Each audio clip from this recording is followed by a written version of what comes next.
Hi guys, so thanks for tuning in. This is my very first episode of my brand new podcast show, John's Journey. It gives me great pleasure to introduce a superstar in the world of, she's a speaker, she's a Forbes coach, she's also a podcaster with Natalia, and a LinkedIn expert. Please welcome Dr. Natalia Wiechowski. Thank you so much for this very kind introduction and beautiful words, John. I'm excited to be here today.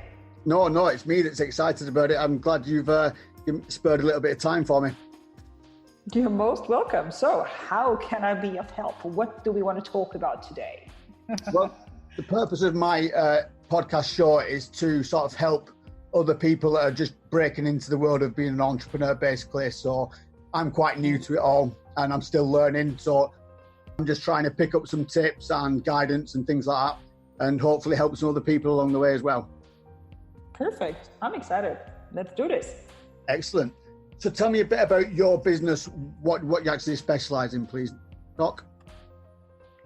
Sure. So I am a personal branding strategist and a keynote speaker. What do I do with that? I offer a personal branding group coaching program. So this is usually coaches, consultants, authors, speakers, people who want to build this international thought leadership personal brand, people who do not know how to create content, or they're not sure how to do their first video, or how to generate leads, or how to build client connections, or how to get their speaking gigs or free PR. I take them by the hand and I teach them all of that based on my own method that I have developed over the last 5 years. So that's the first pillar. And the second pillar is the keynote speaking or workshops, and it's all around personal branding. Why personal branding? How does it work? Why LinkedIn? Why did you specialize on LinkedIn? What makes LinkedIn so interesting? So yeah, the speeches and workshops are all around the topic personal branding, LinkedIn, and a hint of content strategy. I'm glad you actually mentioned LinkedIn, Dr. Natalia. I think that's where I initially found you. Because that's where I've focused most of my efforts to begin with as well. I think it's a fantastic platform. Do you think it's the best out of the social media networks platforms, or do you like other ones as well, like Instagram? I mean, the best is always difficult to say because it massively depends on where your potential customers are. If you're targeting 12 and 13-year-old teenagers, LinkedIn is the worst idea that you can have. I would rather address them on TikTok or on Instagram or on Snapchat, if that still exists. I have no clue. Does Snapchat still exist? I don't know. I've never used it. But Same here. I see what you're saying, though. I mean, I've just looked at TikTok recently, but I think I'm a little bit old for that myself, to be honest. But it's like you say, I suppose it all depends on the market and who you're looking for, doesn't it? Yeah, absolutely. I mean, and if your target audience is an audience that has a high yearly income, is above 18, people who already make money, people who want to learn, people who want to network, who build their personal brand, generate leads, LinkedIn is the perfect platform for that, because people over there are in a different mindset, because in the end, LinkedIn is the biggest professional network out there. I see it as a huge online networking event. And so this is why I spend the majority of my energy out there, because this is where my clients spend their time at. And this is where I can create content that is aligned with my values, while on other social media platforms, entertainment or inspiration have a little bit more of a focus. That's fine, but that's not my core business. So I prefer spending more time on LinkedIn and really focusing on adding value, teaching people, educating them, sharing my insights. So that's why I use LinkedIn. Excellent. And you're all originally from Germany, is that right? Yes, originally from Germany, but now living in the United Arab Emirates since 2008. Wow, so that's quite a big step, isn't it? What made you decide to move to Dubai? Yeah, so when I was studying, a lot of people said that if you want to have an international career, if you want to make it, you need to go abroad for a few months. And I realized I don't want to do that in my studies because I was on the highest level of my dancing career. I was a professional dancer, so I danced championships, like German championships, European championships, world championships. And I knew that if I now stop doing that, and I focus on my studies and, having international experience, I will hate myself when I'm 40 or 50 because I don't live for my CV. I don't do stuff like that. So this is why I had a longer conversation with God, the universe, a higher intelligence, however you call that entity. And I said, listen, after my studies, the first job will be abroad. Do we have a deal here? And I assumed that was a yes, and this in the end was a yes. So when I was writing on my focus, my former best friend got the opportunity to work here, and he accepted the job. And after a few months, he told me that there is this vacancy that they can apply, and well, the rest is history. Wow, great story. So what type of dancing was that? It is called disco dance, and it has nothing to do with John Travolta. Just to give you an idea, because everyone's like, ooh, disco, yo, the 80s. I'm like, no, not so much the 80s, because I was born in the 80s. So the music is usually between 137 and 144 beats per minute. And what kind of dance is it? It's literally a mix between or of different disciplines. So there's a little bit of hip hop in it, a little bit of jazz, a little bit of gymnastics, a little bit of background dance, a little bit of modern. So the best way to describe it is really to say the stuff that you see Justin Timberlake or Madonna or Britney Spears or Beyonce do on stage. That's in the end what I did. Wow. Sounds like fun. And I bet you don't really get much chance to do it now, do you? Or do you still find time to show us your moves?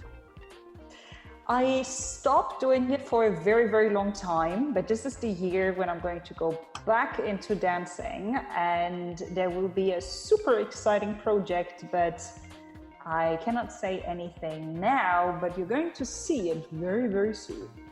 Wow, I look forward to that then. So you mentioned 5 years. Is that roughly how long you've been in business for then? Is it 5 years? Yes. I mean, I have first worked sector, then I changed to private economy. That was then in the marketing sector. So that was from 2008 until 2014. So this is when I made my real life, real work experiences. And then I realized that I'm not happy. I don't perceive myself as successful. Life sucks. My job sucks. I think I suck. What does that even mean? So this is when I quit my job, went on a sabbatical to find myself, to unlearn everything I've learned, and to build or design my dream lifestyle and my dream job. Right, I can totally appreciate that, because I'm at the stage now where I'm still doing a day job, but I'm getting a bit tired of it, and this is why I'm trying to get my entrepreneurial side of things going, and hopefully that'll take over eventually, because there's nothing worse than doing a job that you don't particularly like, is there?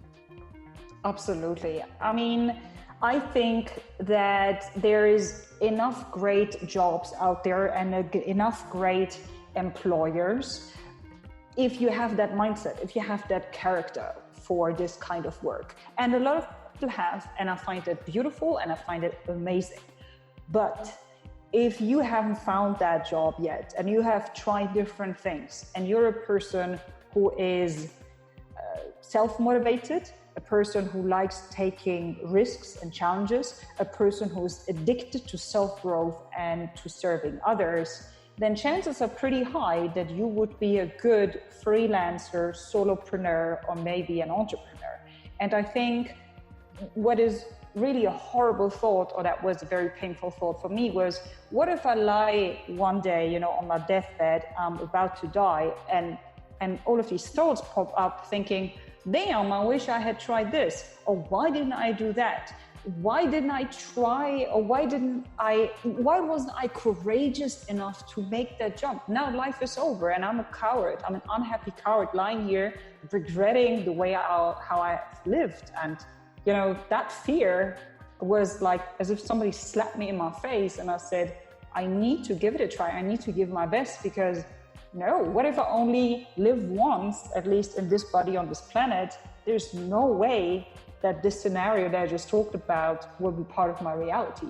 I'd rather take the jump or make the jump into the unknown right now, being ridiculously scared, but there's so many people out there who already did it, so why not? Exactly. It's like just today, this is my very first podcast, so this is like jumping into the unknown for myself. So moving on, did you have a passion for business when you were a youngster? Was it something that's always been in you, really, do you think? Or? No, I had zero interest in business. Zero. Right. And when I started my career, I always thought that I would be a general manager or a managing director one day. That's also the reason why I focused on having a PhD, because especially in Germany, when you want to go into a specific managerial position, I would say that 97% of all of these people have a PhD and they're Dr. So-and-so. It's almost like an unspoken rule, an entry ticket into these positions. So yeah, I mean, if you told me 7 years ago that I will have my own business one day and I need to focus on lead generation and on, focusing on finances and managing people, I would say, no, what? Me? No, I can't do that. I'm not born for this. Way too stressful. I wouldn't even know where to start. It's funny you should mention that. I think we're sort of steering away from the have to have degrees and have to have H&Ds and all these singing, dancing degrees and university qualifications, and more into business type studies and things like that. It seems to be sort of shifting away. You don't necessarily have to have degrees nowadays, do you? I mean, I think I've just recently read the header of an article that said, I think Google and Apple do not ask for a formal university degree anymore. That's in my memory. So I think in the past, it used to be like that you needed to have a certificate here and a degree over there when you used to work for somebody, especially in countries or cultures that put a lot of effort into it. I know that there's a cultural difference because I've studied the German educational system and I've studied the Anglo-American one. And what I realized is that the German educational system and also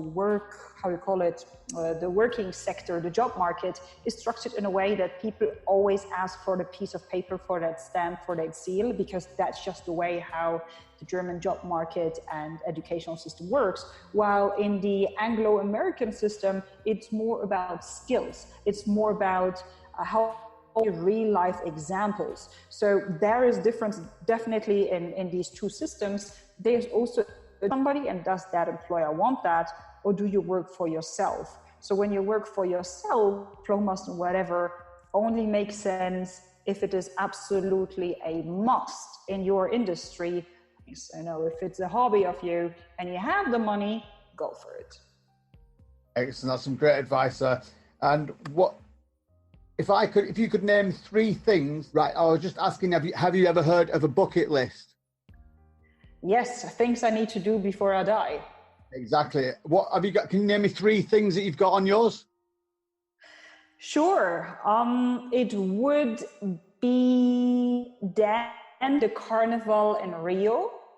Wow. Yeah.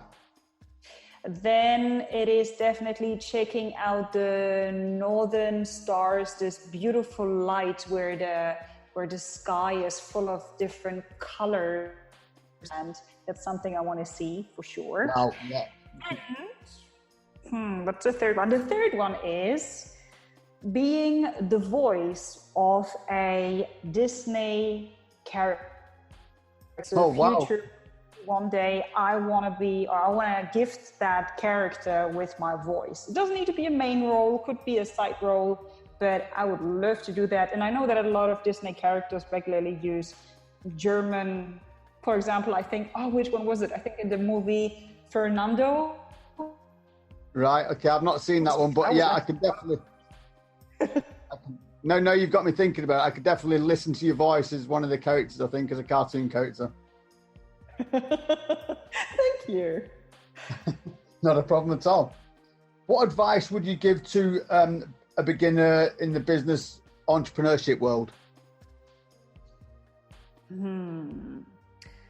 I think it's important to understand that you do not need to do everything on your own. You need to learn how to let go of the